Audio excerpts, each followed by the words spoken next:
2026 সালের 12 ফেব্রুয়ারি বাংলাদেশের ইতিহাসে এক নতুন সূর্য উদয়। 1.5 বছরেরও বেশি সময় ধরে রাষ্ট্র সংস্কারের কঠিন দায়িত্ব পালন শেষে আজ ডক্টর মোহাম্মদ ইউনূসের শেষ কার্যদিবস। 300 আসনের মধ্যে 170টি আসনে বিশাল জয় পেয়ে একক সংখ্যাগরিষ্ঠতা নিশ্চিত করেছে বাংলাদেশ জামায়াতে ইসলাম ও 10 দলীয় জোট।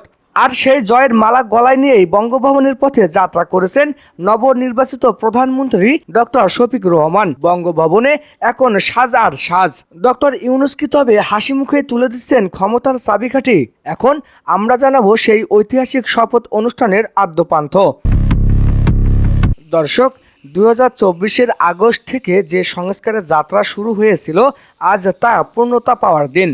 ডক্টর মোহাম্মদ ইউনূস অন্তর্বর্তী সরকারের প্রধান হিসেবে তার শেষ ভাষণ দিয়েছেন।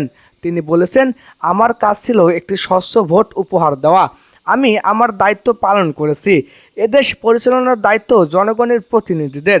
তার অধীনে অনুষ্ঠিত 2026-এর এই নির্বাচনে 170টি আসনে জামায়াতের জয় প্রমাণ করেছে যে দেশের মানুষ পরিবর্তনের পক্ষে রায় দিয়েছে।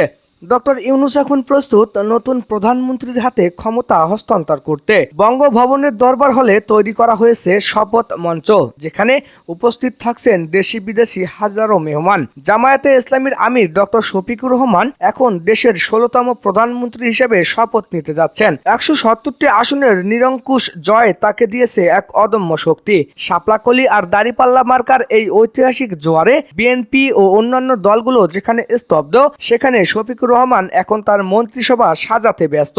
জানা গেছে, তার মন্ত্রিসভায় জুলাই বিপ্লবের লড়াকু সৈনিক হাসনাত আব্দুল্লাহ ও সার্জিস আলমের মতো তরুণদেরও গুরুত্বপূর্ণ পদ দেওয়া হতে পারে। ডক্টর ইউনূস নিজে তদারকি করেছেন শপথ অনুষ্ঠানের প্রতিটি ধাপ। তিনি চান একটি মসৃণ ও রাজকীয় ক্ষমতা হস্তান্তর।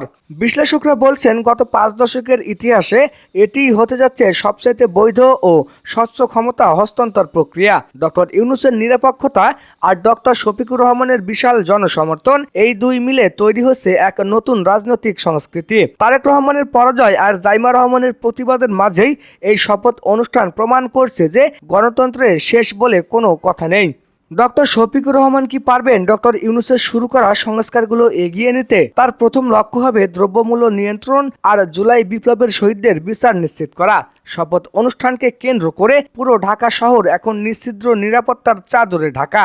জাতিসংঘ, ইউরোপীয় ইউনিয়ন এবং প্রতিবেশী দেশগুলোর প্রতিনিধিরা ইতিমধ্যেই ঢাকায় পৌঁছেছেন। ডক্টর ইউনূসের শেষ কাজ হিসেবে এই ক্ষমতা হস্তান্তর সারা বিশ্বে বাংলাদেশের ভাবমূর্তি উজ্জ্বল করবে। বঙ্গভবনের গেটে হাসনাত আব্দুল্লাহ ও সার্জিস আলমের সমর্থকদের বিজয় মিছিল আর ডক্টর ইউনূসের বিদায়ী সংবর্ধনা মিলে তৈরি হয়েছে এক অদ্ভুত আবেগঘন পরিবেশ। ডক্টর শফিকুর রহমান কি আজ শপথ নিয়ে কোনো বড় চমক দিবেন? তো দর্শক, 2026-এর এই রাত, ডক্টর মোহাম্মদ ইউনূসের প্রস্থান আর ডক্টর শফিকুর রহমানের আগমন, এই সন্ধিক্ষণে দাঁড়িয়ে আজ 16 কোটি মানুষ এক সুন্দর আগামীর স্বপ্ন দেখছে। শপথ অনুষ্ঠানের প্রতিটি মুহূর্তেও সরাসরি দেখতে এখনই আমাদের চ্যানেলটি সাবস্ক্রাইব করুন। আপনার কি মনে হয়, ডক্টর শফিকুর রহমানের নেতৃত্ব কি বাংলাদেশকে উন্নত বিশ্বের সারিতে নিয়ে যাবে? কমেন্ট বক্সে জানিয়ে দিন আপনার গুরুত্বপূর্ণ মতামত। এতক্ষণ সাথে থাকার জন্য ধন্যবাদ। আল্লাহ হাফেজ।